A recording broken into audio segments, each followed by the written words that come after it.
আলহামদুলিল্লাহ, আমরা এই তাফসিরের শুরুতে গত এক সপ্তাহে বা 2 সপ্তাহে আল ইস্তিআযা তাআউযুদ বা আউযু বিল্লাহের তাফসির শুনেছিলাম।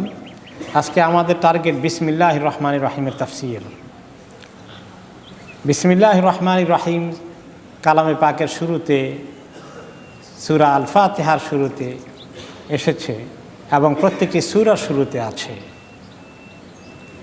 এ ব্যাপারে হাদিস হচ্ছে ইবনে আব্বাস রাদিয়াল্লাহু আনহুমা বলেন রাহমাকুমুল্লাহ যে আন্না রাসূলুল্লাহ সাল্লাল্লাহু আলাইহি ওয়াসাল্লাম কানা লা ইয়ারিফু ফাসলা সূরা হাত্তা ইয়ানজিলা আলাইহি বিসমিল্লাহির রহমানির রহিম। যতক্ষণ না বিসমিল্লাহির রহমানির রহিম নাজিল না হয়েছে ততক্ষণ রাসূলুল্লাহ সাল্লাল্লাহু আলাইহি ওয়াসাল্লামের জন্য সূরার শুরু কোত্থেকে হবে, শেষ কোথায় হলো, এটা ওনার জন্য ডিসিশন দেওয়া কঠিন হয়ে পড়েছিল। এক সূরার থেকে আরেক সূরার শুরু বোঝানোর জন্য, ব্যবধানের জন্য বিসমিল্লাহির রহমানির রহিম এই আয়াতটিকে আল্লাহ তাআলা নাজিল করেছেন। এটি কোন সূরার শুরুতে কি না, এটা নিয়ে যে ইখতিলাফ আছে আমরা একটু পরে শুনব।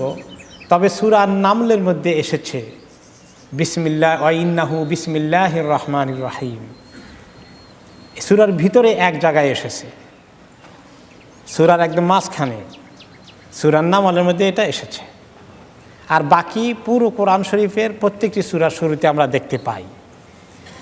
সূরার ভিতরে যেটা এসেছে এটা যে কোরআনে পাকের আয়াত, এতে তো কোনো সন্দেহ নাই, কোনো ইখতিলাফ নেই। কিন্তু সূরার শুরুতে যেটা এসেছে এটা কি আসলেই সূরার অংশ নাকি এক্সট্রা বরকতের জন্য লেখা হয়েছে, ওইটার আলোচনা একটু পরে আসছে ইনশাআল্লাহ। ভিতরে যেখানে এসেছে সূরা নামলের মধ্যে ওয়া ইন্নাহু বিসমিল্লাহির রহমানির রহিম, সেটার একটা ঘটনা আছে। আপনারা জানেন সুলাইমান আলাইহিস সালামের পাখি ছিল হুদহুদ। এই পাখি ওনাকে অনেক খবর, ইনফরমেশন সরবরাহ করত। এখন পাখি একবার চলে গেছে বহুদূর, আর আসে না সহজে। এবার এতদিন হয়ে গেছে যোগাযোগ নেই পাখির সাথে। সুলাইমান আলাইহিস সালাম বললেন, এবার যদি আসে একদম জবাই করে দেবো পাখিকে, এত দুষ্টমি করেছে কেন, খবর না দিয়ে গায়েব হয়ে আসে। তো পাখি কয়েকদিন পরে আসছে, এসে বলে যে খবর আছে, জরুরি খবর নিয়ে আসছি, রাগ হবেন না। ওই ইয়ামানের মালিকা যে রানী সাবা বিলকিস, তার খবর নিয়ে এসেছি। দেখলাম যে বিশাল ক্ষমতার অধিকারী এক মহিলা, ইয়ামানের রানী, তার অনেক সৈন্য সামন্ত, তার অনেক কিছু আছে। তবে সূর্যের পূজা করে, আল্লাহ খোদা কিছু চিনে টেনে না। এই খবর টবর যখন নিয়ে দিল তখন বলে যে ঠিক আছে তুমি বসো, আমি চিঠি লিখি। আমার চিঠি নিয়ে তাকে পৌঁছাই দিবা যে আমি তাকে বলছি তুমি ইসলাম কবুল করো, কবুল করে আমার কাছে খবর দাও। তা যদি করো তাহলে তোমার জন্য সুসংবাদ আছে, তোমার সঙ্গে আমাদের কোনো যুদ্ধ বিগ্রহ হবে না। আর যদি কবুল না করো তাহলে আমি কিন্তু বিশাল সৈন্যবাহিনী নিয়ে আসব। দাওয়াত দেওয়ার কাজ করার পরে যদি রিফিউজ করো তাহলে আমাকে তোমার দেশে যুদ্ধ করতে হবে। এই চিঠি কোন হালতে গেল, ঘরের জানালা দিয়ে তার বেডে রেখে আসছে চিঠি। হুদহুদ পাখি, হুদহুদ পাখির জন্য তো আর দরজা দিয়ে ঢুকতে হয় না, জানালা দিয়েও ঢুকতে পারে। এখন এই রানী চিঠি পেলেন এবং তখন চিঠি পড়ে তিনি সাংঘাতিকভাবে চিন্তাযুক্ত হয়ে গেলেন, কি ডিসিশন নিতে হয়, এত বড় থ্রেট। তখন তিনি সভাসদ ডাকলেন, মন্ত্রী পরিষদের বৈঠক ডাকলেন, ডেকে বললেন, শোনো আমার কাছে একটা চিঠি এসেছে, ওয়া ইন্নাহু বিসমিল্লাহির রহমানির রহিম। আর চিঠি শুরু হয়েছে বিসমিল্লাহির রহমানির রহিম দিয়ে। এরপরে সুলাইমান আলাইহিস সালামের চিঠির মেসেজ তিনি পড়ে শোনালেন। তারপরে ঘটনা আপনারা জানেন যে এখন তিনি চিঠি পড়ে শোনানোর পরে মন্ত্রী পরিষদকে বললেন, বলো এখন কি করা যায়, এই যে থ্রেট করেছে, আমাকে দাওয়াত দিয়েছে, কবুল না করলে তো যুদ্ধ করবে, দেশ দখল করে ফেলবে। তখন সভাসদবর্গ, মন্ত্রী পরিষদ কি বলেছিলেন যে আপনার তো ডিসিশন তো আপনি দেবেন মহারানী, তবে আমরা কিন্তু রেডি আছি যুদ্ধ করার জন্য, আপনি হুকুম পাইলে আমরা আত্মসমর্পণ করতে রাজি না, আপনি হুকুম দেন, হুকুম তো আপনার হাতে। তখন মহিলা বললেন যে দেখো বিশাল শক্তিশালী রাজা বাদশারা যখন কোনো দেশে দখল করে, সেখানে মধ্যে যে অত্যাচার নির্যাতন ম্যাসাকার করে, সেই দেশের তো অনেক ক্ষতি হয়ে যাবে, কত মানুষ মারা যাবে। তার চেয়ে আমি তার সঙ্গে দেখাই করতে যাই, কথাবার্তা বলি, উনি কী চান, ঘটনা কী, বোঝার চেষ্টা করি। আপনারা জানেন, লম্বা ঘটনা, সূরা নামলে পরে শুনবেন ইনশাআল্লাহ, আল্লাহ হায়াতে বাঁচায় রাখলে। যে সে মহিলা আসলো, এসে খবর দিল সুলাইমান আলাইহিস সালাম আগেই রেডি যে সে আসবে। ওনার সঙ্গে দেখা করার জন্য যে যে ঘরে দেখা হবে, সেখানে আসার আগে তিনি এমনভাবে, ওই মহিলার দেশ মোটামুটি উন্নত ছিল, তিনি খবর নিয়েছেন, বলে যে তার দেশ কত উন্নত, আমাদের দেশও উন্নত করব। তো সুলাইমান আলাইহিস সালামের কাছে ওনার সঙ্গে দেখা করার আগে যেখান দিয়ে আসবে, আসার রাস্তার মধ্যে একটা ছোট্ট খাল, খালের উপরে কাঁচের ব্রিজ বানিয়ে রেখেছে। এখন খাল দেখা যায়, এমন স্বচ্ছ ব্রিজ দেখা যায় না। তো মহিলা এখন এই ব্রিজ পার হয়ে সুলাইমান আলাইহিস সালামের ঘরের দিকে আসবে, দেখা করবে বা ওনার প্যালেসে আসবে। এখন কাপড় তো ভিজে যাবে মহিলার, কারণ খাল পার হওয়া লাগবে। তখন আস্তে করে কাপড় উঠানো শুরু করে দিছে। মহিলা মানুষ কাপড় কদ্দুর উঠাইতে পারে। পরে সুলাইমান আলাইহিস সালাম বলে দিলেন যে ইন্নাহু মিন মুমাররাদ, কাপড় উঠাইতে হবে না, এখানে কাঁচের ব্রিজ আছে, আপনার শরীরে ভিজবে না, কাপড়ও ভিজবে না। মহিলাতে স্তম্ভিত হয়ে গেলে, এমন জিনিস কেমনে আবিষ্কার হয়েছে। তো বললে যে আমার কত ক্ষমতা, আমার কত কিছু আছে। তো এই জন্য দেখা সাক্ষাৎ হওয়ার পরে তখন শেষ পর্যন্ত আলাপ আলোচনা শেষে মহিলা দেখলো যে না, তিনি তো আল্লাহর নবী, এবং তার ভিতরে তৌহিদ ঢুকে গেল। তার আগে আরও কথা আছে মুক্তাসারভাবে। ওখান থেকে মহিলা বলল যে দেখা করার আগে যে আমি এক কাজ করি, কিছু উপঢৌকন দিয়ে চিঠিপত্র পাঠিয়ে দেই যে আমরা শান্তি মতো থাকি, আপনারা কোনো অসুবিধা নাই, আমাদের কোনো অসুবিধা নাই, এগুলো হাদিয়া টাদিয়া কবুল করেন আর আমাদেরকে পিসফুলি থাকতে দেন।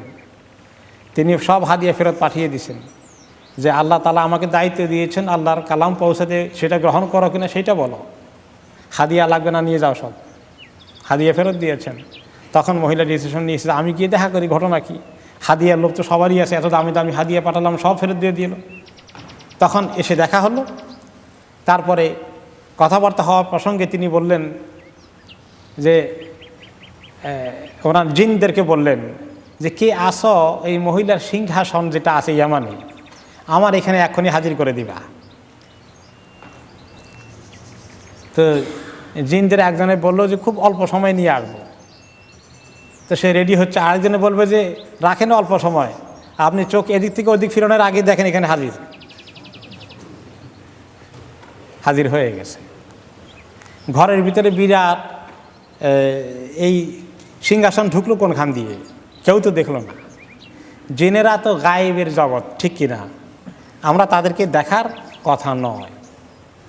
যে জিন ইফরিত মিনাল জিন, বিশাল শক্তিশালী, সে আপনাকে হাত দিয়ে ওখান থেকে আপনি নিয়ে এসেছে, কেউ দেখলো না এখানে এটা হাজির।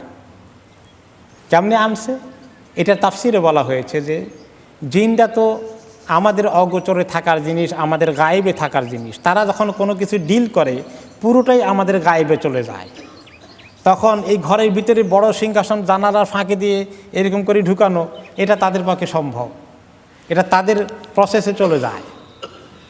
যেমন জিন মানুষের শরীরের ভিতরে ঢুকে, রগের ভিতরে ঢুকে, বিশাল জিনিস রগের ভিতরে ঢুকে যায়, আবার কেমনি নাকে দিয়ে ঢুকে।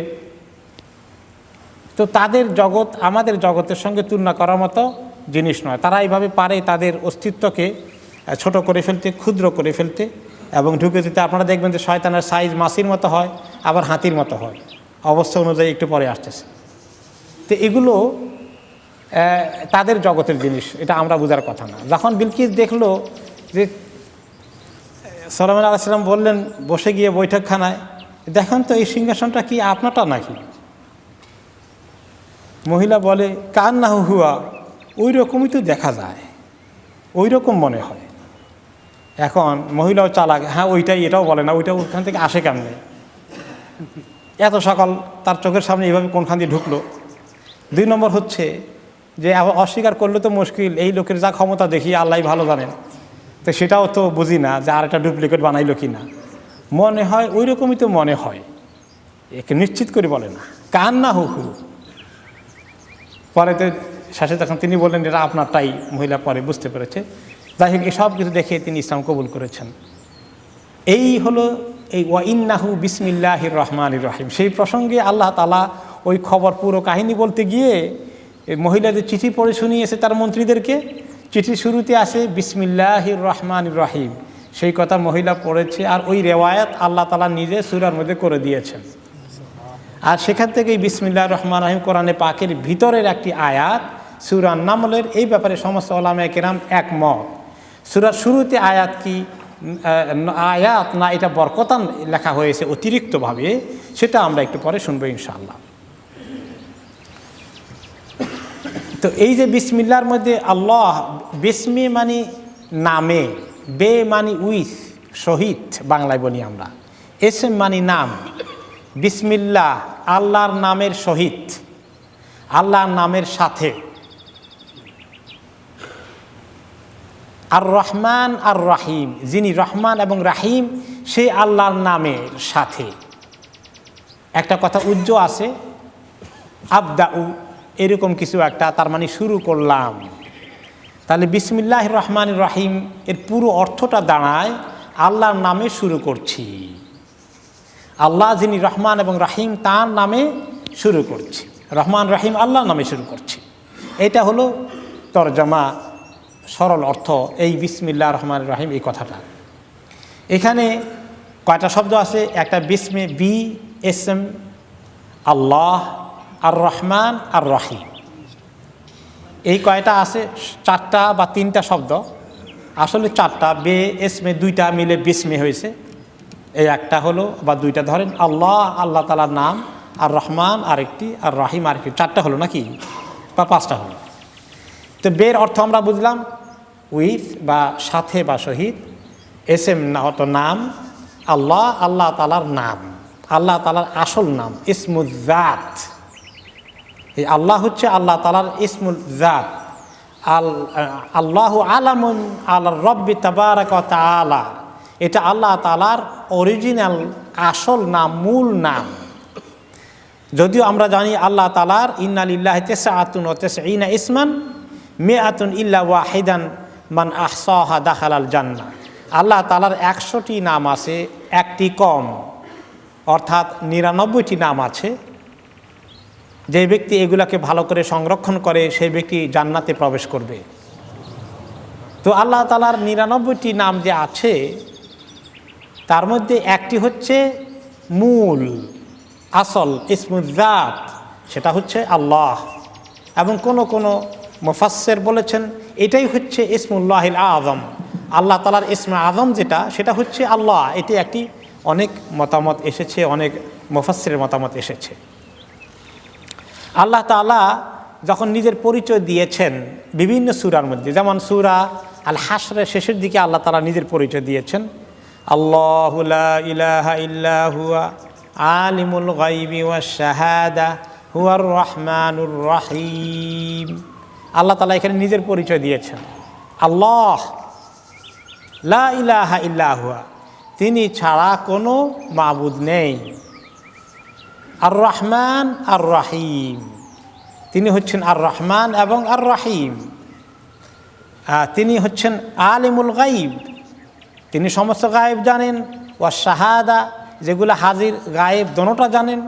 তাহলে আলিমুল গায়ব ওয়া শাহাদা ওনার একটা সিফাত, আর রহমান আরেকটা সিফাতি নাম, আর রাহিম আরেকটা সিফাতি নাম। এগুলো সবগুলো মেনশন করা হয়েছে, আগে প্রথম নামটা এসেছে। এরপরে সূরা হাশরের শেষেতে আরও আছে, আল মালিকুল কুদ্দুসুস সালামুল মুমিনুল মুহাইমিনুল আজিজুল জব্বারুল মুতাকাব্বির। এইভাবে করে সুবহানাল্লাহ আম্মা ইয়াশরিকুন হুয়াল্লাহুল খালিকুল বারিউল মুসাউওয়ির, এভাবে করে সেখানে শেষে বলা হচ্ছে লাহুল আসমাউল হুসনা আহুয়াল আজিজুল হাকিম। আরও দুইটা সিফাত এসেছে, অনেকগুলো সিফাত এসেছে, কিন্তু শুরু হয়েছে আল্লাহ। আল্লাহ তাআলা নিজের নামটা উচ্চারণ করে এবার নিজের পরিচয় দেওয়ার জন্য বাকি সিফাতগুলো নিয়ে আসলেন। তাহলে বাকি সবগুলো সিফাতি নাম, আর একটা হচ্ছে জাতি নাম, জাত মানে যেটা আল্লাহ তাআলা নিজস্ব রিয়েল অরিজিনাল আসল মূল নাম। এই আল্লাহ শব্দটা আরবিতে সব কিছুর রুট থাকে, মাসদার থাকে। এটা কি এভাবেই এসেছে না এটা কোনো মাসদার আছে? কেউ কেউ বলেছেন আল ইলাহ থেকে সংক্ষিপ্ত আকারে আল্লাহ হয়েছে, আর কেউ কেউ বলেছেন অরিজিনাল এটা আল্লাহ এই অবস্থাতেই আছে। আল ইলাহ একটা আরেকটি আল্লাহ তাআলার সিফাত। যাই হোক, এই আল্লাহ শব্দের পরিচয়ের পরে বিসমিল্লাহর মধ্যে আছে আর দুইটা সিফাতি নাম, একটা আর রহমান, একটা আর রহিম। দুইটাই রাহমা থেকে এসেছে। রহমত আমরা বাংলায় বলি, আরবিতে রাহমা, দয়া, কৃপা। এই দয়া থেকে, রহমত থেকে দুইটা শব্দ আর রহমান এবং আর রহিম। এই দুটোর মধ্যে দুইটার নামই দয়ালু, যার দয়া আছে, দুইটাই বোঝায়। কিন্তু রহমানের মধ্যে মোবালাগা আছে, আরও অনেক বেশি অর্থ আছে। আর রাহিমের মধ্যে তুলনায় রহমানের অর্থের পরিমাণ অনেক বেশি। রহমান এবং রাহিম দুটো কেন? আর রহমান লিজামিল খালক, তিনি দয়ালু সমস্ত সৃষ্টির প্রতি। আর রাহিম একটু খাস দয়ালু, সেটা কাদের প্রতি? খাসুন বিল মুমিনিন, মোমেনদের প্রতি আল্লাহ তাআলার যে রাহমা, সেটার জন্য আল্লাহর পরিচয় হচ্ছে রাহিম। আর সমস্ত মাখলুকাতের জন্য আল্লাহ তাআলা যে সমস্ত মাখলুকাত থেকে রিজিক দান করেন, সবাইকে কিছু সুখ শান্তি দান করেন, সবাইকে কত সুখে রাখেন, এই সব কিছুকে যেটা কাভার করে ফেলে, সেই পরিচয় হচ্ছে আল্লাহ তাআলার আর রহমান। আর রাহিম শব্দটা আরব দেশে পরিচিত আছে। রাহিম শব্দটা সবাই চিনে, এবং কোনো আল্লাহ ছাড়াও কোনো মানুষের জন্য রাহিম শব্দ ব্যবহৃত হতে পারে। যেমন আমরা বলতে পারি লোকটি দয়ালু, বলতে পারি না এটা? লোকটার দয়া আছে, লোকটা দয়ালু। কিন্তু আল্লাহ তাআলাও দয়ালু। তো দয়ালু শব্দ উভয়ের জন্য ব্যবহৃত হলো, কিন্তু দোনো দয়ালু কি সমান? অনেক পার্থক্য আছে। তো মানুষ রাহিম হতে পারে, আল্লাহ তাআলাও রাহিম হতে পারেন, কিন্তু আল্লাহর রাহিম হওয়ার পরিমাণটা কত বেশি? অনেক বেশি, মানুষের তুলনায় অতি সামান্য। তবে রহমান কোনো মানুষ হয় না। আল্লাহ তাআলার এই জন্য সিফাতি নামগুলো দুই কিসম।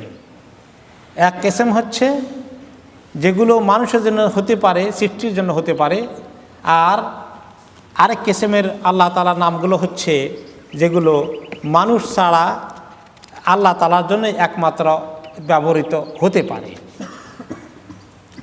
যেমন অনেকগুলো আমরা এক্সাম্পল নিতে পারি। আপনি যদি নেন আর রাজ্জাক, সৃষ্টি, রিজিক দানকারী। রিজিক কে দেয়? আল্লাহ তাআলা। এখন এই রিজিক দেনেওয়ালা কি আর কেউ হতে পারে? অল্প একটু রিজিক দেয় এরকম কেউ আছে? না, সামান্য দেখ আর বেশি দেখ, রিজিক দেনেওয়ালা মাত্র একজন। আর এই জন্য রহিম, দয়ালু অনেকে হতে পারে মানুষ, কিন্তু রহমান একমাত্র আল্লাহ তাআলা দয়ালু, যেটা সমস্ত সৃষ্টিকে তার দয়া ছড়িয়ে গেছে। এই সেন্সে আল্লাহ তাআলার এই রহমান নামটা অনেক বেশি খাস, অনেক বেশি স্পেশাল। আবার রহিমটা আরেক সেন্সে স্পেশাল, যে মোমেনদের জন্য আল্লাহ তাআলার দয়া অনেক বেশি। আমরা এই বিসমিল্লাহর মধ্যে অনেকগুলো জিনিস আছে, আমরা ইনশাআল্লাহ জানার চেষ্টা করব। এখন একটি হাদিস এসেছে, আবুল মালিহ তিনি নবী করিম সাল্লাল্লাহু আলাইহি সাল্লামের সঙ্গে একই উটে বসা ছিলেন। তার উটটা যখন একটু উল্টাপাল্টা করে ফেললো, তখন আরব দেশের লোকেরা, গরু কথা শোনে না আমাদের দেশে, ছাগলও কথা শোনে না, জানোয়ারও মাঝে মধ্যে কথা শোনে না, মানুষ তো শোনেই না মাঝে মধ্যে। তো এরকম উটকে দক্ষিণ দিকে যাইতে বললে উত্তর দিকে যায়, বা একটু পরে গিয়ে খামাকা একটা হোঁচট খেলো, তখন আরব দেশের লোকেরা বলতো যে তাইসা শয়তান, শয়তান ধ্বংস হোক, শয়তান ব্যর্থ হোক। তো রাসূলুল্লাহ সাল্লাল্লাহু আলাইহি ওয়াসাল্লাম এরকম কিছু শুনে বললেন, ইদা আসারাত বিকা দাব্বাতু ফালা তাকুল তাইসা শয়তান, শোনো, কোনো সময় উট যদি উল্টাপাল্টা করে, আছাড় খায়, তোমাকে একটা আছাড় দেয় জায়গা মতো, তখন তুমি রাগ গোসা করে এটা বলো না, তাই এসে শয়তান, শয়তান ব্যর্থ হোক। এটা বললে কি হয় জানো? ফাইন্নাহু ইয়াতাআযামু হাত্তা ইয়াসিরা মিসলাল বাইত। অন্য রিওয়ায়াতে আসে মিসলাল ফিল, যে দেখুন এই কথা যদি বলো শয়তান এত বড় হয়ে যায়, তখন হতে হতে কোনো কোনো রেওয়ায়তে আসছে হাতির সমান হয়ে যায়, আর কোনো কোনো রেওয়ায়তে আসছে বাড়ির সমান হয়ে যায়, বাড়ি ঘরের সমান। আর কি বলে, সে বলে কি তখন, ওয়াকুলু বিকুওয়াতিহি সনাআতুহু, বলে আমার শক্তি দ্বারা তোমাকে আসার দেওয়াইয়া এই মুসিবতে ফেলে দিছি, তুমি আমার কথা স্বীকার করলা তো, এই জন্য তো আমার নাম উচ্চারণ করেছো। দেখছো দেখছো আমার কত পাওয়ার, তোমার জানোয়ারে দিয়ে তোমাকে কষ্ট দেওয়া হয়েছে। তো তোমরা এই কথা বললে শয়তান খুশি হয়ে যায়, সে আরো ফুলে বড় হয়ে যায়, আমার কত পাওয়ার, তার পাওয়ারের তাকাব্বর দেখায় তোমাদেরকে। এইটা বলো না, এটা বললে শয়তানের পাওয়ার বেড়ে যায়। বরঞ্চ কি বলবা জানো, এরকম যদি জানোয়ার কোনো সময় তোমাকে কষ্ট দেয়, কথা শুনে না, ওয়ালাকিন কুল বিসমিল্লাহির রহমানির রহিম, এইটা বলো। জানোয়ারকে আবার বলো বিসমিল্লাহির রহমানির রহিম, অ্যাক্সিডেন্ট হয়ে গেছে, উল্টা পাল্টা করে ফেলেছে, বিসমিল্লাহির রহমানির রহিম বলো। এইটা বললে কি হবে জানো, ইয়াতাসাগর হাত্তা ইয়াসিরা মিসলা যুবাব। তখন শয়তান, যখন তুমি শয়তানের নাম উচ্চারণ করলা না, বরঞ্চ আল্লাহর নাম উচ্চারণ করলা, এইটা তার উপরে বিশাল এক ধাক্কা পড়ে, তার উপরে বিশাল এক আঘাত শুরু হয়ে যায়। তখন সেই আল্লাহর নাম তুমি উচ্চারণ করার কারণে এত ছোট হয়ে যায়, মাছির সমান সাইজ হয়ে যায়, মাছির সমান সাইজ হয়। তাহলে রাগ গোসা উল্টা পাল্টা কিছু দেখলে মানুষের মুখে দিয়ে কিছু গালিগালাজ আরম্ভ হয়ে যায়, হয় কি না বলেন? এফ ওয়ার্ড মুখস্থ করে এই দেশে, আর আমাদের দেশেও কিছু উল্টাপাল্টা এরকম আছে। এই যে রাগ গোসা উল্টাপাল্টা কিছু ঘটলে মানুষ হঠাৎ করে একটা মন্তব্য করে বিরক্ত প্রকাশ করার জন্য, ওই সময় যদি যে কোনো বিরক্ত করে শয়তানের দিকে কিছু কয় আর গালিগালাজও করে, এটা তো শয়তান খুশি হয়ে যাবে। কিন্তু ওই সময় যদি মানুষ কি বলে, বিসমিল্লাহ বলে ফেলে, বিসমিল্লাহির রহমানির রহিম, এত লম্বা করতে যদি কষ্ট হয় কমপক্ষে বিসমিল্লাহও বলুক, তাতেও কাজ হবে। তাহলে বিসমিল্লাহর ফায়দা দেখতে পেয়েছেন, যে এই পরিস্থিতিতে বিসমিল্লাহ শুনলে শয়তানের কষ্ট হয়, তার সাইজটা ছোট হয়ে মাছির সাইজ হয়ে গেল। আমরা শয়তানকে কত ছোট বানিয়ে ফেললাম, আর যখন উল্টাপাল্টা বলে ফেললাম শয়তানকে বড় বানিয়ে দিলাম। তাই একটু আগে বলেছিলাম যে শয়তানের সাইজ ছোট বড় হয়, দেখছেন এবার হাদিসে প্রমাণ পাওয়া গেল।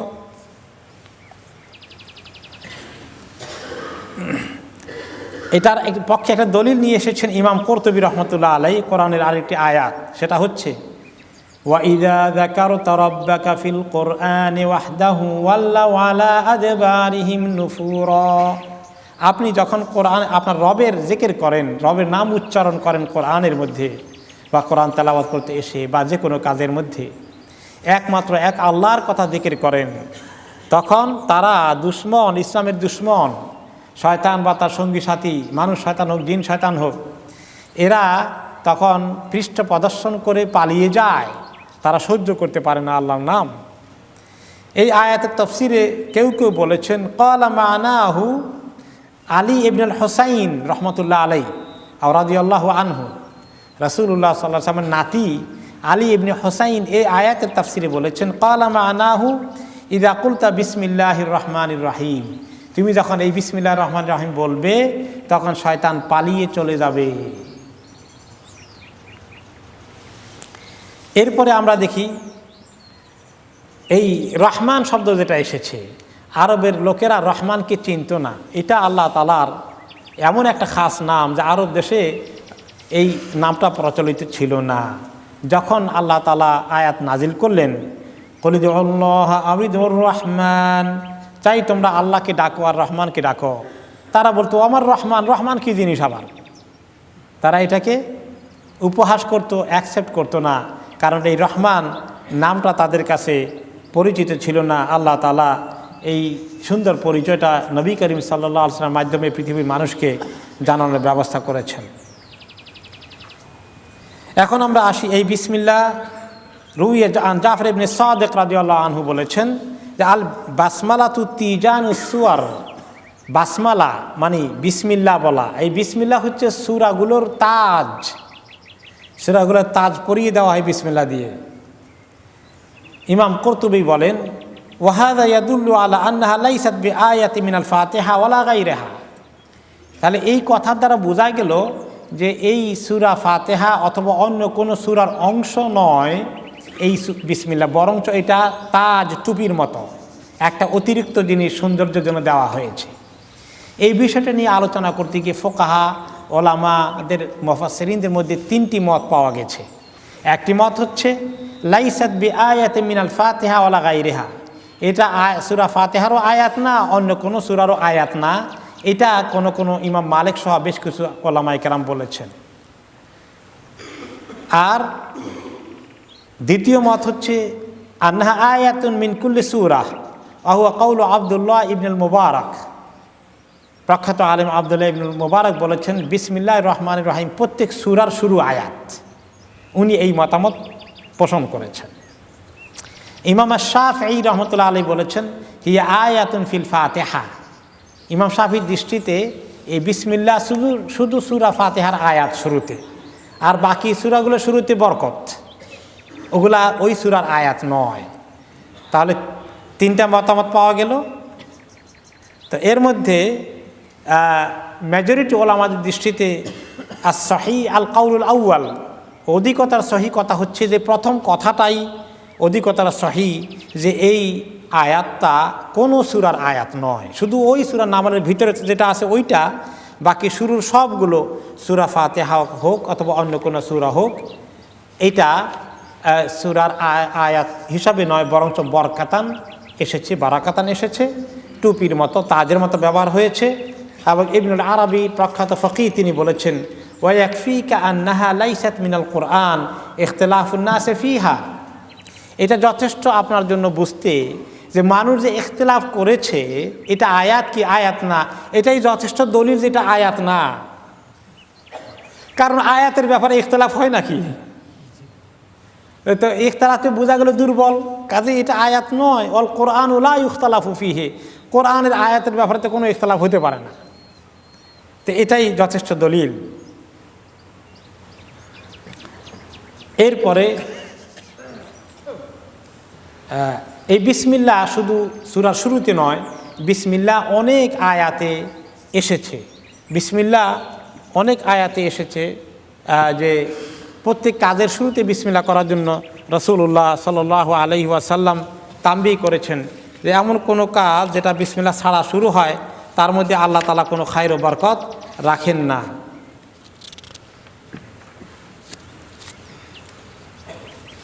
একটা হাদিস এসেছে কুল্লু আমরিন লা ইউবদাউ ফিহি বিসমিল্লাহির রহমানির রহিম ফাহুয়া আজজাম। যে কোনো বিষয়ে, যে কোনো কাজের শুরুতে বিসমিল্লাহ বলা হয় না, এই কাজটা বরকত আসে না, এই কাজটা না বরকত হয়ে যায়, এই কাজটা কমপ্লিট হয় না, এই কাজের মধ্যে কিছু অপূর্ণাঙ্গতা থেকে যায়। আর বিসমিল্লাহ বলার কারণে আল্লাহ তাআলা পূর্ণতা দান করেন। এই জন্য আমরা চিঠি লেখার শুরুতে মনে আছে তো বিসমিল্লাহির রহমানির রহিম লিখতাম। এখন তো ইমেল দেয় আর বিসমিল্লাহ লেখে না লোকেরা, চিঠি উঠে গেছে, বিসমিল্লাহ লেখাও কমে গেছে কিছু। কিতাবপত্র লিখতে শুরুতে বিসমিল্লাহির রহমানির রহিম লেখা হয়। এই প্রত্যেকটি কাজের পিছনেই শুরুতেই বিসমিল্লাহ আসে। এখন আমরা আসি আরও কিছু বিসমিল্লাহর ব্যবহার একটু পরে আমরা দেখব।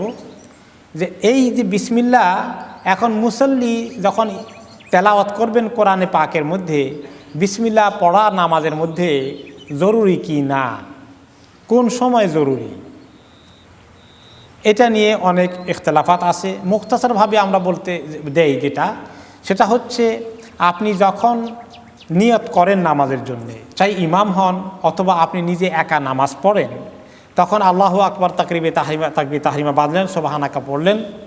এরপরে যখন কেরাত পড়ার প্রসঙ্গ আসে প্রথম রাকাতেই আউযু বিল্লাহি মিনাশ শাইতানির রাজিম পড়বেন, কারণ কোরআন সূরা ফাতিহা তো কোরআন, তার আগে আপনাকে এই আউযু বিল্লাহ প্রথমে পড়ে নিতে হবে। এরপরে সূরা ফাতিহা শুরুতে বিসমিল্লাহ পড়ে নিতে হবে। দ্বিতীয় সূরা ফাতিহার পরে আরেকটা সূরা পড়বেন। এখন নির্ভর করে আপনি কি সূরা পড়ছেন না অন্য কোনো আয়াতের মাঝখান থেকে তেলাওয়াত করবেন। যেমন যদি তেলাওয়াত করেন হু আল্লাহুল্লাযী লা ইলাহা ইল্লা হু আলিমুল গায়বি ওয়াশ শাহাদা, মাঝখান থেকে তেলাওয়াত করলে আর বিসমিল্লাহ লাগবে না। কিন্তু যদি কোনো সূরা শুরু থেকে তেলাওয়াত করেন, ইন্না আতাইনা পড়েন, আম্মা ইয়াতাসাআলুন পড়েন, ওয়াস সামাই যাতিল বুরুজ পড়েন, তাহলে সূরার শুরু হওয়ার কারণে কি লাগবে? বিসমিল্লাহ লাগবে। ব্যাপারটা ক্লিয়ার হয়েছে? সূরার শুরুতে সবসময় বিসমিল্লাহ লাগে, চাই সেটা নামাজের শুরুতে হোক, নামাজের ভিতরে হোক, অথবা নামাজের বাইরে হোক। কিন্তু কোরআনের তেলাওয়াতে সূরার মাঝখানে হলে আর বিসমিল্লাহ লাগে না। কেউ পড়লে আপত্তি নাই, তবে নামাজের ভিতরে না পড়া উচিত, কারণ ওটা তো সুন্নত অনুযায়ী আমল করা দরকার। নামাজের ভিতরে বিসমিল্লাহ শুধু সূরা শুরুতে সুন্নত, আয়াতের মাঝখানে লাগবে না, সূরার মাঝখানে লাগবে না, আর সূরা ফাতিহা শুরুতে সবসময়ই লাগবে। তাহলে এই জিনিসটার ফয়সালা হয়ে গেল যে বিসমিল্লাহ পড়তে হবে নামাজের মধ্যে, আউযুবিল্লাহ একবার, বিসমিল্লাহ একাধিকবার লাগবে, প্রত্যেক ফাতিহা শুরুতে লাগবে, আর নতুন সূরা শুরুতে লাগবে, কিন্তু সূরার মাঝখানে লাগবে না। তাহলে বিসমিল্লাহ একাধিকবার লাগবে, কিন্তু প্রত্যেক রাকাতে আউযুবিল্লাহ কয়বার লাগবে? প্রত্যেকটা নামাজের মধ্যে একবার। আর বিসমিল্লাহ কয়বার লাগতে পারে? কয় রাকাত পড়তেছেন তার উপরে নির্ভর করে, প্রত্যেক রাকাতে সূরা কোনটা মিলাবেন তার উপরে নির্ভর করে। এখন হলো, আপনি যদি ইমাম হন তাহলে বিসমিল্লাহ জোরে পড়বেন না আস্তে পড়বেন, এটা নিয়ে বেশ ইমামদের মধ্যে মতভেদ আছে। মেজরিটি ইমামরা বলেছেন বিসমিল্লাহির রহমানির রহিম ইমাম সাহেব পড়বেন, তিনি আস্তে আস্তে পড়বেন, যেভাবে আউযুবিল্লাহ আস্তে আস্তে পড়েছেন এবং সুবহানাকা আস্তে আস্তে পড়েছেন, বিসমিল্লাহও আস্তে আস্তে পড়বেন। কিন্তু ইমাম শাফঈ রাহমাতুল্লাহ আলাইহির মতামত হচ্ছে যে বিসমিল্লাহির রহমানির রহিম জোরে পড়তে হবে। ওনার কিছু দলিল আদিল্লা আছে, কিন্তু মেজরিটি জমহুর ওলামার দৃষ্টিতে ইমাম সাহেব অন্যান্যগুলোর মতো এটাও আস্তে আস্তেই পড়বেন, জোরে পড়বেন না। এরপরে বিসমিল্লাহ বেশি বেশি ব্যবহার করতে গিয়ে বিসমিল্লাহ একটা বাক্যের জন্য আমরা আগে আরেকদিন বলেছিলাম, সংক্ষেপে বিসমিল্লাহকে বলা হয় বাসমালা, আউযুবিল্লাহকে বলা হয় ইস্তিআযা। এরকম করে কেউ কোনো কাজ করলে বিসমিল্লাহ বলেছে বাসমালা, মানে বিসমিল্লাহ বলে পড়ে ফেলেছে। আর কেউ যদি লা হাওলা ওয়ালা কুওয়াতা পড়ে তাহলে বলে হাওকালা, লা হাওলা ওয়ালা কুওয়াতা পড়ছে। আর কেউ যদি লা ইলাহা ইল্লাল্লাহ পড়ে বলা হয় হাল্লালা। কেউ যদি সুবহানাল্লাহ পড়ে বলে সাবহালা। কেউ যদি আলহামদুলিল্লাহ পড়ে বলে হামদালা। এভাবে করে কতগুলো সংক্ষিপ্ত আকারে এটাকে প্রেজেন্ট করা হয়েছে। দেখ, সেটা আরবি ভাষায় যারা লেখাপড়া করেন তাদের জন্য মোর অ্যাপ্রোপ্রিয়েট, আপনাদের সেটা ব্যবহার না করলেও চলবে। বিসমিল্লাহ শুরু করতে হবে প্রত্যেকটি ভালো কাজের শুরুতে। খাওয়ার শুরুতে কি লাগবে? বিসমিল্লাহ পড়তে হবে। পান করার শুরুতে, জবাই করার শুরুতে, স্ত্রী সহবাসের শুরুতে, ওযু করার শুরুতে, তারপরে বিভিন্ন দোয়া আছে ওগুলো শুরুতে আসে।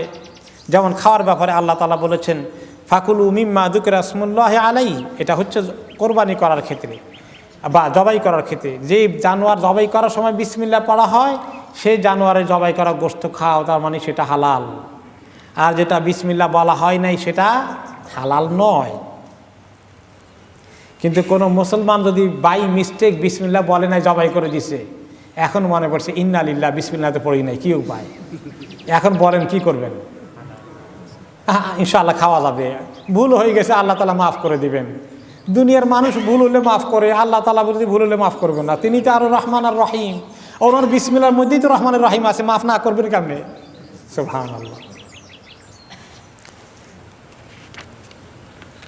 এরপরে দেখেন, সাগরে উঠলে, কিস্তিতে উঠলে দোয়া আছে, সেটা হচ্ছে অকর আর কাবু ফিহা। তারপরে ওইখানে দোয়া শিখিয়ে দিয়েছেন নূহ আলাইহিস সালাম তার উম্মতকে, বিসমিল্লাহি মাজরেহা ওয়া মুরসাহা।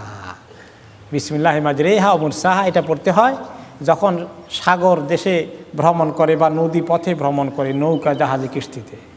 আমাদের দেশে উড়োজাহাজে ভ্রমণ করলে ঢুকাই দিয়েছে এটা, সেখানে সুবহানাল্লাযী সাখখারা লানাটা অ্যাপ্রোপ্রিয়েট।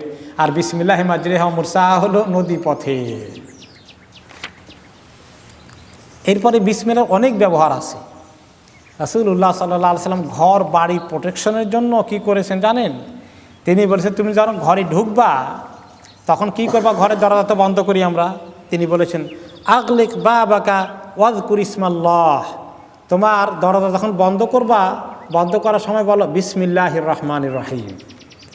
আর আরও প্রোটেকশনের জন্য দরজার উপরে এমনি করে হাতটা মুছে দাও, এইভাবে বিসমিল্লাহির রহমানির রহিম। মনে করেন এইটা দরজা, এইভাবে বিসমিল্লাহির রহমানির রহিম, এইভাবে তুমি তোমার দরজা বন্ধ করো বিসমিল্লাহ পড়ে। তারপরে ওয়াতফি মিসবাহাকা ওয়াজকুর ইসমাল্লাহ, তোমার লাইট অফ করো, সুইচ অফ করে দাও, লাইটের বাতি নিভিয়ে দাও, বলো বিসমিল্লাহ। এই আরেকটা প্রোটেকশন এসে গেল।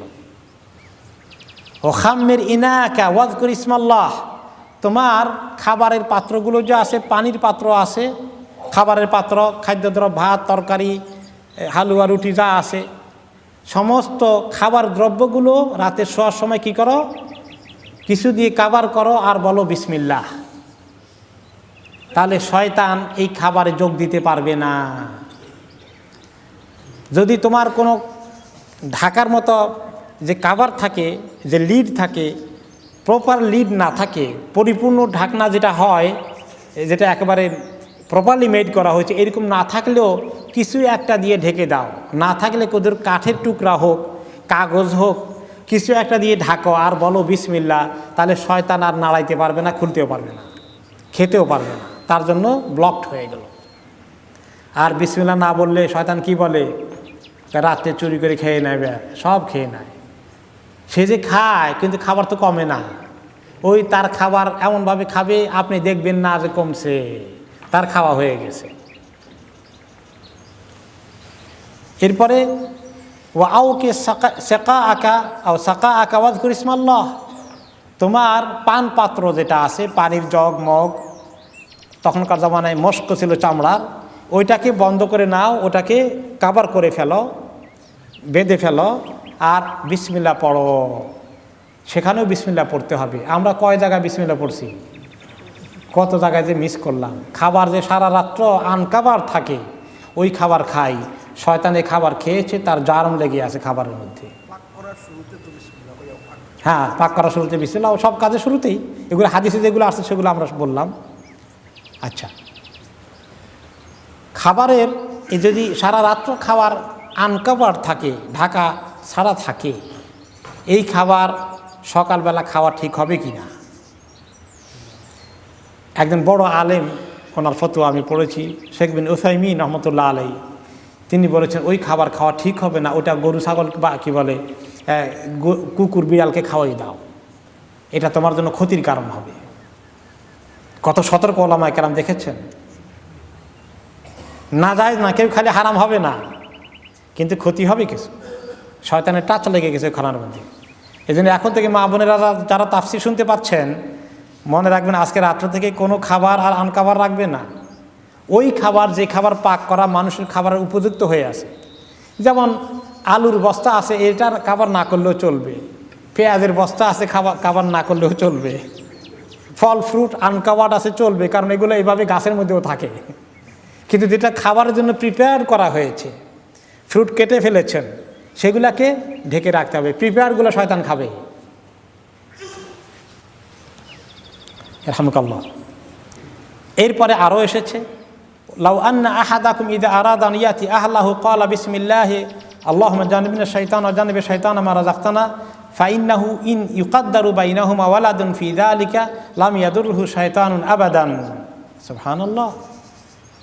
তোমরা যখন কেউ স্ত্রীর সঙ্গে মিলামেশা করতে আসে শারীরিকভাবে, তাহলে সে যেন এই দোয়াটা পড়ে, সেটা হচ্ছে বিসমিল্লাহ আল্লাহুম্মা জান্নিবনা শাইতান, আল্লাহ আমাদেরকে শয়তান থেকে পরহেজ করে দিন, দূরে নিয়ে দিন, দূরে রাখুন, হেফাজতে রাখুন। ও জান্নিবে শাইতান আমার রাযাকতানা, আর আপনি আমাদেরকে যে রিজিক দান করেছেন, এই রিজিক থেকে শয়তানকে দূরে নিয়ে যান। এই দোয়াটা যখন পড়বে, তাহলে আল্লাহ তাআলা যদি তাদের দুইজনের মধ্যে এই মিলামেশার কারণে কোনো সন্তান দান করেন, তাহলে শয়তান এই সন্তানকে ক্ষতিগ্রস্ত করতে পারবে না, আবাদান, কখনো পারবে না।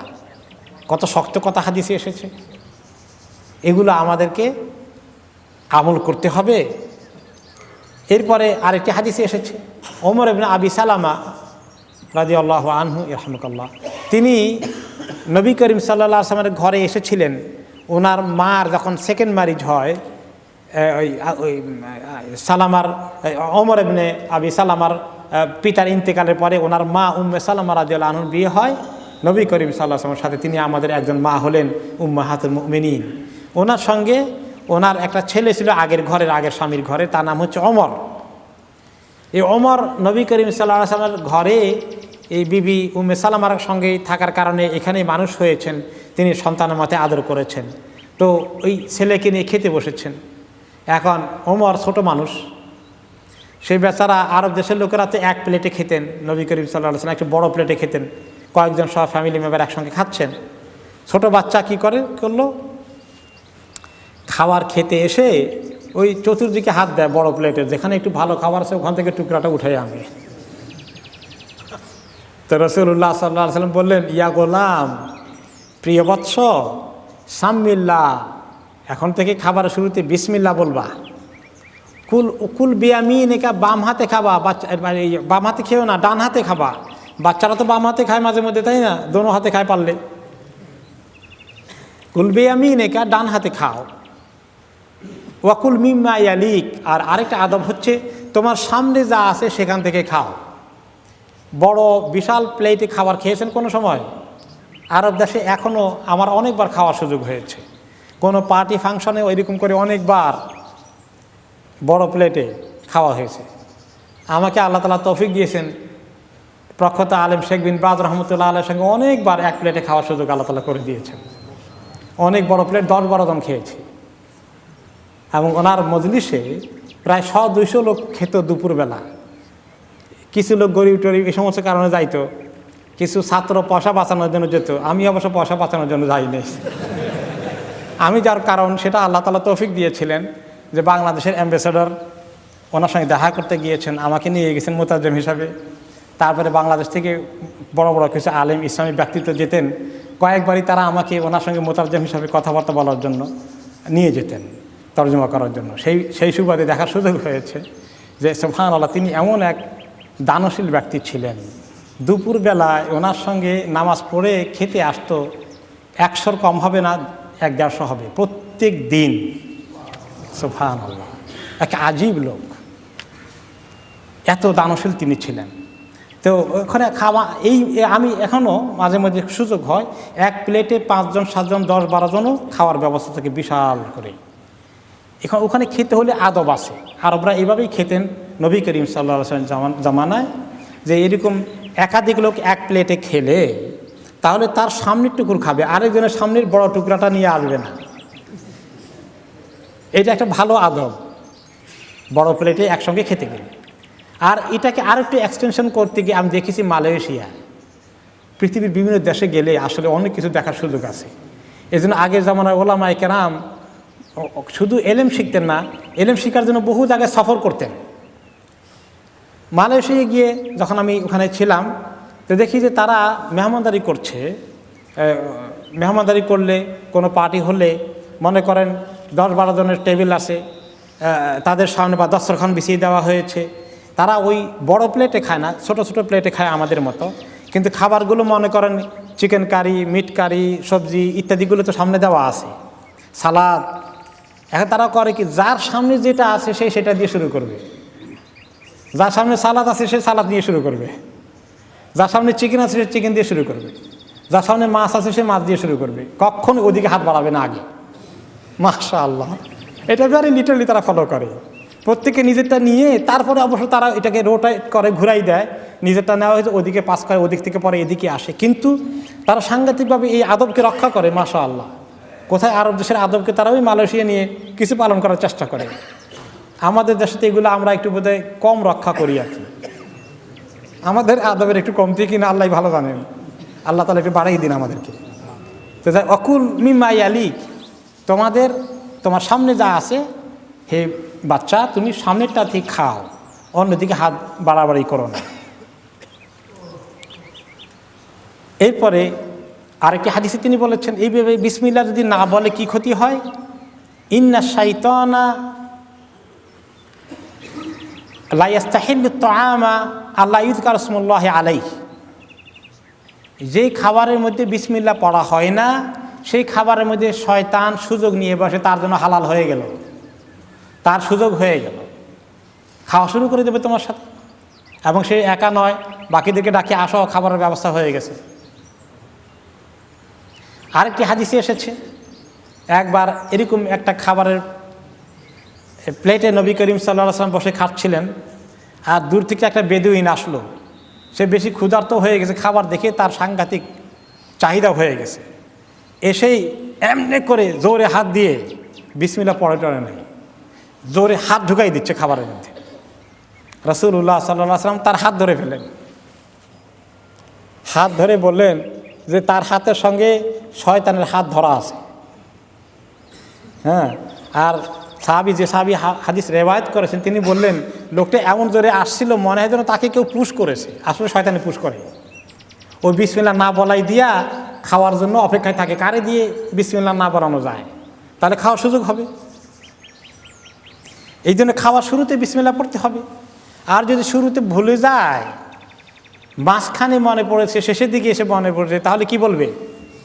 বিসমিল্লাহ আউয়ালাহু ওয়া আখিরাহু, শুরু শেষ পুরোটার মধ্যে বিসমিল্লাহ দিয়ে দিলাম, আলহামদুলিল্লাহ। তো এরকম এক ঘটনা ঘটেছে। এক লোক বিসমিল্লাহ প্রথমে বলে নাই, পরে মাঝখানে বা শেষের দিকে বলেছে। পরে রাসূলুল্লাহ সাল্লাল্লাহু আলাইহি ওয়াসাল্লাম বললেন যে ওই লোকটা বিসমিল্লাহ প্রথমে বলে নাই, শেষের দিকে বলেছে। এখন আমি দেখতে পাচ্ছি, তোমরা দেখো না, যে শয়তান এই বিসমিল্লাহ আউয়ালাহু আখিরাহু বলার কারণে শয়তান এতক্ষণ যা খেয়েছিল সব এখন বমি করে ফেলে দিচ্ছে, পেটের ভিতরে রাখতে পারতেছে না। বিসমিল্লাহর অ্যাকশন তাকে এমনভাবে নাড়া দিচ্ছে। সুবহানাল্লাহ, বিসমিল্লাহ কি পাওয়ারফুল জিনিস দেখছেন। আর এত বড় নিয়ামত আমরা মিস করি, আর শয়তানের শিকার হয়ে যাই, তাকে সুযোগ দিয়ে দেই। বিসমিল্লাহর কত ফজিলত। এক সাহাবী ওসমান ইবনে আবিল আস রাদিয়াল্লাহু আনহু বললেন, ইয়া রাসূলুল্লাহ, আমার শরীরে কোনো একটা জায়গায় বলেন খুব ব্যথা হচ্ছে, যে ইসলাম কবুল করার পর থেকেই আমি কেমন জানি শরীরের কোনো একটা জায়গায় বললেন যে ওইখানে খুব ব্যথা করে। তখন তিনি বললেন, ফাকাল রাসূলুল্লাহ সাল্লাল্লাহু আলাইহি ওয়াসাল্লাম, দা ইয়াদাকা আলাল্লাযী তা'লামু মিন জাসাদিক, তোমার শরীরের যে জায়গায় ব্যথা করে ওই জায়গায় হাতটা রাখো এরকম করে, আর পড়ো, বলো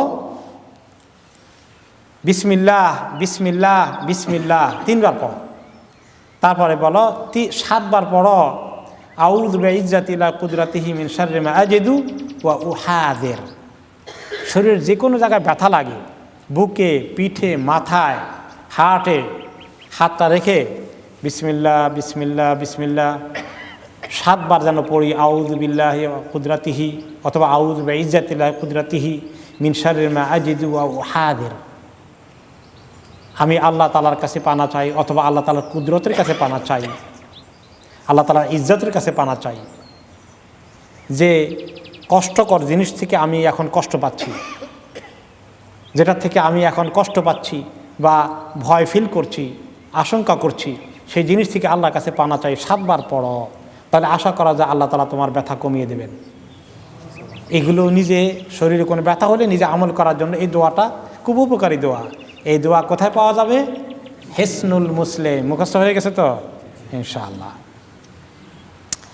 এরপরে আরও আছে, কাপড় চোপড় যখন আমরা শরীর থেকে খুলব, সাতরু মা বাইনাল জিন্নি ওয়া আওরাতি বনি আদম ইদা দাখালাল কানিফ আন ইয়াকুলা বিসমিল্লাহ।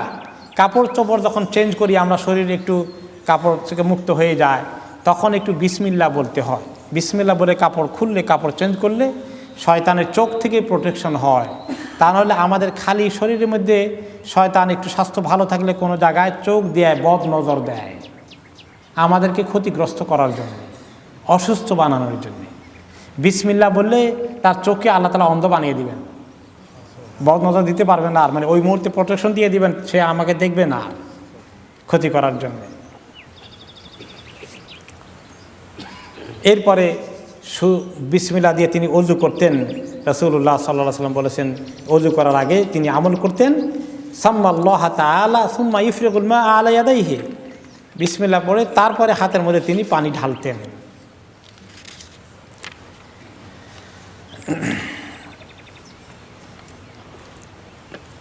এরপরে এই যে বিসমিল্লাহির রহমানির রহিম, এই যে রহমত শব্দটা বলেছি, এখান থেকেই রেহেম শব্দ এসেছে। রেহেম, রেহেম মানে কি বাচ্চা মায়ের পেটে রেহেমের মধ্যে থাকে, আর রেহেমের সম্পর্ক হয় মা বাবার মধ্যে, যে এই সম্পর্ক হয়ে যায়। এই জন্য আল্লাহ তাআলা এই রেহেমের সম্পর্ককে রক্ষা করতে নসিহা করেছেন, ওয়াত্তাকুল্লাহ আল্লাযী তাসাআলুনা বিহি ওয়াল আরহাম। এই রেহেমের সম্পর্ককে তোমরা রক্ষা করো।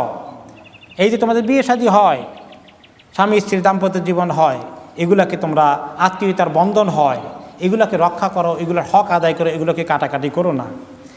তো আল্লাহ তাআলা একটা হাদিসে কুদসিতে রাসূলুল্লাহ সাল্লাল্লাহু আলাইহি ওয়াসাল্লাম আল্লাহ থেকে রিওয়ায়াত করে বলেছেন, ক্বাল আল্লাহু আযজা ওয়া জাল আনার রহমান খালাকতুর রাহিম ওয়া শাকাকতু লাহা ইসমান মিন ইসমি ফামান ওয়াসালাহা ওয়াসালতুহু ওমান কাতাআহা কাতাআতুহু। তিনি বলেন যে আমি তো রহমান, আমার নাম, আমার একটা সিফাতি নাম। আমি রেহেমকে সৃষ্টি করে, এই যে আত্মীয়তার সম্পর্ক, এই সম্পর্কটাকে সৃষ্টি করে আমার নিজের নাম থেকে সেখানে তার নাম দিয়েছি, রেহেম দিয়েছি। আমার রা হা মিম মাসদার আমার নামের অংশ থেকে দিয়েছি। যেই ব্যক্তি এই আত্মীয়তার সম্পর্ককে রেসপেক্ট করে, রক্ষা করে, সম্মান করে, যত্ন করে, লালন করে, পালন করে, হক আদায় করে, আমি তার সঙ্গে খুব ভালো সম্পর্ক রাখবো আমি নিজে। আর যে ব্যক্তি আত্মীয়তার সম্পর্ক কেটে ফেলে, আত্মীয়দের সঙ্গে দুর্ব্যবহার করে, আমি তার সঙ্গে সম্পর্ক কেটে ফেলবো। এই রহমান এবং রাহিম, আল্লাহ তাআলা বিসমিল্লাহ যে কাজটা, কত কাজে আমরা তো কয়েকটা এক্সাম্পল হাদিস থেকে নিলাম, প্রত্যেক কাজের শুরুতেই কি লাগবে? বিসমিল্লাহ লাগবে। মেহমান অতিথি বেশি এসে গেছে, তাই না? পাক করছেন 10 জনের খাবার, মাশাআল্লাহ মেহমান হাজির হয়ে গেছে 15 জন, কি করবেন? তাহলে হাদিসে সাজেশন এসেছে, খাবার ঢেকে রাখো, আনকভার করো না, ঢেকে রাখো এরকম। আর বিসমিল্লাহ পড়ে নাও, এক সাইড থেকে নিতে থাকো, মাঝখান থেকে নিও না। তাহলে আল্লাহ তাআলা বরকত বাড়াইতে থাকবেন। মাঝখান দিয়ে নিয়ে ফেললে বরকত কমে যাবে। এই জন্য কখনো পাতিল থেকে মাঝখান থেকে চামচ ঢুকিয়ে দিয়ে নেবেন না, ভাত হোক তরকারি হোক। এইভাবে জীবনের প্রত্যেকটি কাজেই বিসমিল্লাহ আছে। অনেকগুলো দোয়া তো আছে, সবগুলো দোয়ার মধ্যেও আল্লাহর নাম আছে, কিন্তু বিসমিল্লাহটা এটা একটা খাস একটা সেন্টেন্স। দেখেন বিসমিল্লাহর মধ্যে আল্লাহ তাআলার 3টি জিনিস, নিজের নাম একটা আর 2টা সিফাতি নাম। আল্লাহ তাআলা কোন 2টো সিফাতি নাম নিয়েছেন? আর রহমান আর রাহিম। আল্লাহ তাআলা তো আল আজিজ আছে, আল কাদির আছে, আল আলিম আছে, এগুলো তো নিলেন না। এই 2টোকে চুজ করলেন কেন? আর দোনোটা একই জিনিস। এইটা বোঝানোর জন্যে যে আল্লাহ তাআলার সিফাতের মধ্যে কোন জিনিসটা সবচেয়ে বেশি, রহমতটা সবচেয়ে বেশি। তিনি এই জন্য অন্য হাদিসে এসেছে যে আমার রহমতি ওয়াসিআত কুল্লা শাই। অন্য আয়াতে আল্লাহ তাআলা বলেছেন যে আমার রহমত সব জিনিসকে একদম কাভার করে ফেলেছে, সব জিনিসকে ভরে দিয়েছে। আমার গদবও আছে, আমার রহমতও আছে, আমার গোস্সাও আছে, আমার দয়াও আছে, কিন্তু দুটোই আছে আমার সিফাত। কিন্তু আমার রহমতের পাল্লা ভারী হয়ে গেছে। আল্লাহ তাআলা নিজের পরিচয় দিচ্ছেন, তিনি রহমত, রহমতের সূত্র, রহমতের কারণ, রহমতের সোর্স। এই জিনিসটা আল্লাহ তাআলা আমাদেরকে দিচ্ছেন। আমাদের সঙ্গে আল্লাহ তাআলা এই সম্পর্ক, যে তিনি যে এত শক্তিশালী সত্তা, এত তার ক্ষমতা, এই বলে ভয়ে মানুষ যেন আল্লাহর কাছে না আসে, দূরে চলে যায়, এমন যেন না হয়। মানুষ যাকে অনেক পাওয়ারফুল মনে করে, তাকে বেশি ভয় করে, সহজে তার কাছে আসে না। কিন্তু আল্লাহ তাআলা দেখাতে চান যে আল্লাহকে যেভাবে ভয় করতে হবে, কিন্তু আল্লাহ তাআলাকে মহব্বত করার ব্যবস্থাও আছে, আল্লাহ তাআলাকে কাছে পাওয়ার ব্যবস্থাও আছে। আল্লাহ তাআলা দয়ার পরিমাণ এত বেশি। এখানে আমাদের জন্য আল্লাহ তাআলা গুড নিউজ দিলেন যে তিনি এত ক্ষমতা সত্ত্বেও তিনি অনেক মেহেরবান, তিনি অনেক মানুষকে তিনি মাফ করেন, তিনি অনেককে দয়া করেন। এমনকি যারা আল্লাহর সঙ্গে বেয়াদবি করে তাদেরকেও সঙ্গে সঙ্গে আল্লাহ তাআলা অ্যাকশন দেন না। এটা একটা আলামত, এটা একটা লক্ষণ। তাকে সুযোগ দেন তওবা করে কিনা। যদি তিনি ওমর রাদিয়াল্লাহু তাআলা আনহু রাসূলুল্লাহ সাল্লাল্লাহু আলাইহি ওয়াসাল্লামকে হত্যা করার জন্য তরবারি নিয়ে রওনা হয়ে গেছেন, গোসা হয়ে আল্লাহ তাআলা ওমর রাদিয়াল্লাহু তাআলা আনহুকে সেখানেই যদি মেরে ফেলতেন আসমানি কোনো গজব দিয়ে, তাহলে ওমর রাদিয়াল্লাহু আনহু আর মুসলিম হতে পারতেন? তাহলে আল্লাহ তাআলা মানুষকে অবকার দেন, দয়া করেন। আমরা যে কত গুনাহ করি, এক একটি গুনার শাস্তি যদি আল্লাহ তাআলা দিতেন, এতদিন তো বেঁচে থাকার কথা ছিল না।